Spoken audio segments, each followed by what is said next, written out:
Called to be saints. Romans 1, verse 7.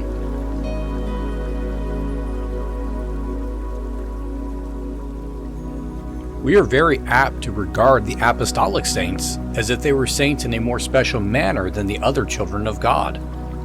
All are saints whom God has called by His grace and sanctified by His Spirit. Still, we're apt to look upon the apostles as extraordinary beings, scarcely subject to the same weaknesses and temptations as ourselves. Yet, in so doing, we are forgetful of this truth, that the nearer a man lives to God, the more intensely has he to mourn over his own evil heart. And the more his master honors him in his service, the more also does the evil of his flesh vex and tease him day by day. The fact is, if we had seen the Apostle Paul, we should have thought of him remarkably like the rest of the chosen family. And if we had talked with him, we should have said, "We find that his experience and ours are much the same. He is more faithful, more holy, and more deeply taught than we are, but he has the same trials to endure. Nay, in some respects, he is more sorely tried than ourselves."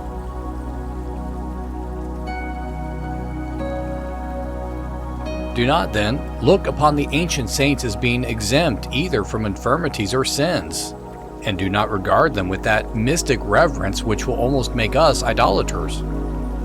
Their holiness is attainable even by us. We are called to be saints by that same voice that constrained them to their high vocation.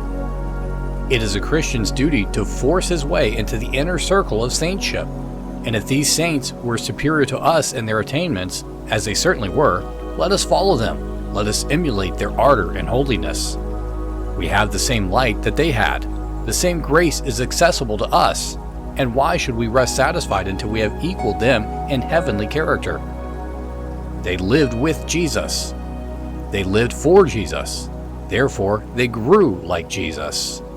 Let us live by the same Spirit as they did, looking unto Jesus, and our saintship will soon be apparent.